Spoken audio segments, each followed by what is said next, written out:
এখন থেকে আপনাদেরকে একটা বিষয় জানাতে যাচ্ছি। যারা আমার কাছে স্পিরিচুয়াল ডায়াগনোসিস মানে রুহানি হাজিরা করাতে চাইবেন, একমাত্র আপনি আপনার নিজের হাজিরা আমার কাছে করাতে পারবেন। আসসালামু আলাইকুম ওয়া রাহমাতুল্লাহি ওয়া বারাকাতুহু। সম্মানিত দিনদার দর্শক এবং শ্রোতা, আশা করছি আপনারা সবাই ভালো আছেন। আলহামদুলিল্লাহ, আল্লাহ পাক আমাকেও ভালো রেখেছেন। তবে কিছুটা অসুস্থ আছি, যেটা স্বাভাবিক অসুস্থতা। জ্বর, ঠান্ডা, কাশি, পেটে ব্যথা, গরিবের যে অসুস্থতা থাকে সেটাই। আলহামদুলিল্লাহ, কোনো মারাত্মক রোগে আমি আক্রান্ত নই। আপনাদের দোয়া এবং আল্লাহ সুবহানাহু ওয়া তাআলার অপার মহিমা এবং তার অনুগ্রহ যে আল্লাহ পাক আমাকে কোনো কঠিন রোগে আক্রান্ত করেননি। তবে দিনরাত 24 ঘন্টা আমি আপনাদের সেবায় নিয়োজিত থাকার কারণে আমার ঘুমের সমস্যা হয়, খাওয়া দাওয়ার সমস্যা হয় এবং আমি অত্যন্ত ক্লান্ত হয়ে পড়ি, যার কারণে আমি প্রায়ই অসুস্থ থাকি। যখন অসুস্থতা খুব বেশি হয়ে যায় তখন আপনাদেরকে আমি বলি, কিন্তু আপনারা হয়তো বিশ্বাস করবেন না। আমি অনেক সময় অসুস্থ অবস্থায় বিছানায় শুয়ে শুয়ে একদিকে আমার মাথায় পানি ঢালা হচ্ছে, একদিকে আপনাদের ভয়েসের জবাব আমি দিচ্ছি। এই রকম আমি আপনাদের সেবায় নিয়োজিত থাকি।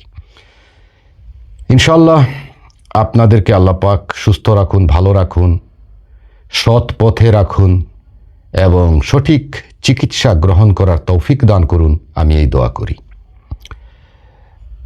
আমি গত 2-3 দিন থেকে কোনো ভিডিও আমার চ্যানেলে দিতে পারছি না, কারণ আমি খুব বেশি অসুস্থ, যার কারণে আমার টেলিগ্রাম চ্যানেলে আমি একটি ভয়েস দিয়েছি। আপনারা অনেকে আমার কাছে আবার জানতে চেয়েছেন, আমার কুশলাদি জানতে চেয়েছেন, দোয়া করছেন। আল্লাহ সবাইকে উত্তম জাযা দান করুন, আমিন।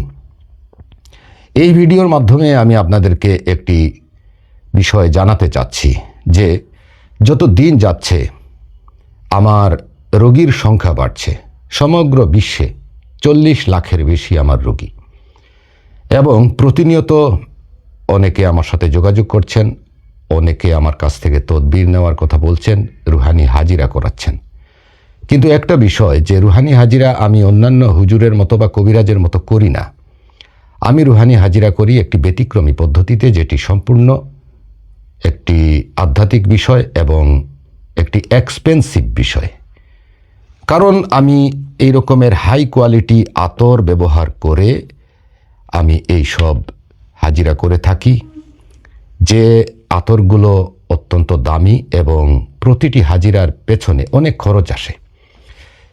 যাই হোক, সবচেয়ে বড় কথা হচ্ছে যে একটা হাজিরা করতে শুধু যে খরচের বিষয় তা না, এই হাজিরার পেছনে আমার অনেক কষ্ট হয়, রুহানিগতভাবে কষ্ট হয়। দেখা যায় অনেকে একটা ভয়েস দিলেন বা একটা টেক্সট মেসেজ দিলেন এবং একটা ছবি পাঠিয়ে দিলেন, আর কাফারা পাঠিয়ে দিলেন। কাফারা পাঠিয়ে বললেন যে এই লোকের হাজিরা করে দেন। কেউ বললেন সে তার স্বামী, কেউ বললেন সে তার স্ত্রী, কেউ বললেন ভাই, কেউ বললেন বোন, কেউ বললেন ছেলে, কেউ বললেন বাবা, এরকম বললেন। দেখুন, আমি এখন থেকে আপনাদেরকে একটা বিষয় জানাতে যাচ্ছি। যারা আমার কাছে স্পিরিচুয়াল ডায়াগনোসিস মানে রুহানি হাজিরা করাতে চাইবেন, একমাত্র আপনি আপনার নিজের হাজিরা আমার কাছে করাতে পারবেন। আপনি অন্য কারো হাজিরা করাতে পারবেন না।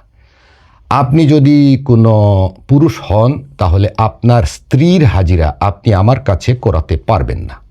যদি করাতে হয় তাহলে আপনার স্ত্রীকে বলতে হবে যে তিনি যোগাযোগ করে, তিনি তার ছবি দিয়ে, তিনি হাজিরা করার কথা বলে তিনি হাজিরা করাবেন।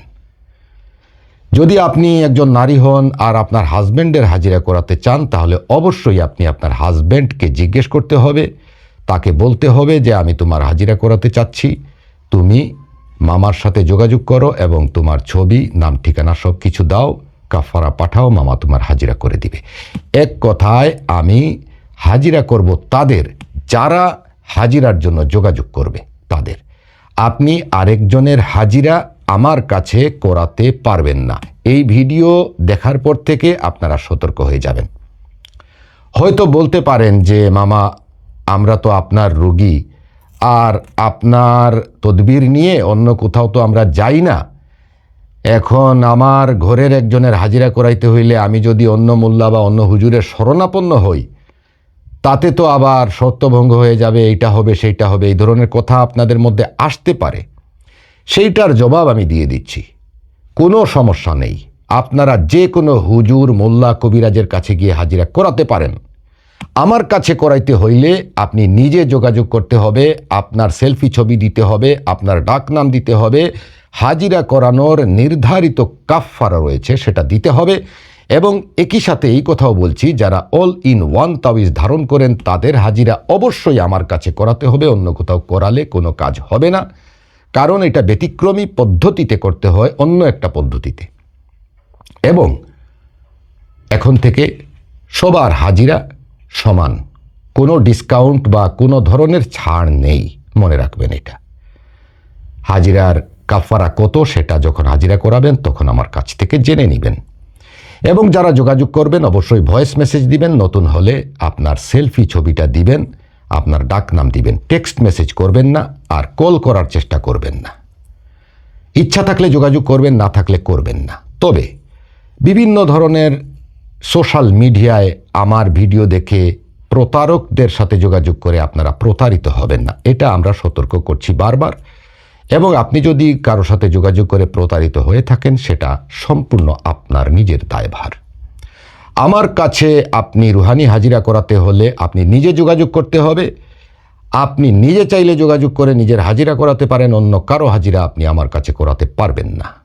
পরিষ্কার কথা। ইচ্ছা থাকলে করাবেন, না থাকলে অন্য কোথাও যাবেন। আমি চাচ্ছি ধীরে ধীরে আমার রোগীর সংখ্যা কমিয়ে দিতে এবং আমি আমার এই রুহানি জগৎ থেকে ধীরে ধীরে অবসর নিতে। আমাকে আপনারা সহযোগিতা করবেন ইনশাল্লাহ। এবং ভয়েস মেসেজ আমার টেলিগ্রামে দেওয়ার পরে কমপক্ষে 8 দিন অপেক্ষা করবেন জবাবের জন্য। বারবার মেসেজ করবেন না, টেক্সট মেসেজ করবেন না, রিমাইন্ডার করবেন না। এবং টেলিগ্রামে ভয়েস মেসেজ করেছেন আর জবাব পান নাই, ওই কথা ইউটিউবের চ্যানেলে গিয়ে ভিডিওর নিচে কমেন্ট করবেন না, না হয় আপনাকে ওইখান থেকে সাসপেন্ড করে দেওয়া হবে, আপনি আর আমার চ্যানেলের ভিডিও দেখবেন না। মনে রাখবেন কথাগুলো। পৃথিবীতে হাজার হাজার হুজুর, মোল্লা, কবিরাজ, রাকি, সন্ন্যাসী, দরবেশ, সাধু আছে। রুহানি মামা মনে করেন এখন থেকে অবসর নিয়ে নিছে। যাদের খুব বেশি সমস্যা, যারা আমার কাছেই তদবির করাতে চান, তারা নিজে যোগাযোগ করবেন, ইন্ডিভিজুয়ালি যোগাযোগ করবেন, ব্যক্তিগতভাবে যোগাযোগ করবেন। অন্যের জন্য কখনো যোগাযোগ করবেন না। যদি করেন তাহলে আপনাকে ব্লক করে দেওয়া হবে। আশা করি বুঝতে পেরেছেন। আমার channel spiritual TV Sylhet YouTube channel. আমার আরেকটা ইউটিউব চ্যানেল আছে যেটা রুহানি মামা সিলেট নামে, অফিসিয়াল চ্যানেল। এবং আমার একমাত্র ফেসবুক পেজ রুহানি মামা সিলেট আছে, ওইগুলোতে বিভিন্ন পোস্ট ভিডিও আছে, এগুলো দেখবেন। এবং আমার আইডি আমার নিজের নামে, শাহরিয়ার খান নামে আমার ফেসবুকে আইডি আছে, ওইটাতে আমি ইনশাল্লাহ সক্রিয় হব। সেখানে আপনারা আমার ভিডিও, পোস্ট, কন্টেন্টগুলো দেখতে পাবেন। নিজে আমল করবেন, নিজে চেষ্টা করবেন। হুজুর, মোল্লা, কবিরাজের উপর নির্ভরশীলতা দিন দিন কমিয়ে দেন। আপনি যত হুজুর, মোল্লা, কবিরাজের উপর নির্ভরশীল থাকবেন আপনি ততই অসুস্থ হবেন। কারণ কোনো হুজুর, কোনো মোল্লা, কোনো কবিরাজ, কোনো ডাক্তার চায় না আপনি সুস্থ থাকেন। এটাই হলো ফাইনাল কথা। আশা করি বুঝতে পেরেছেন। সবাই ভালো থাকুন, সুস্থ থাকুন। আল্লাহ হাফিজ।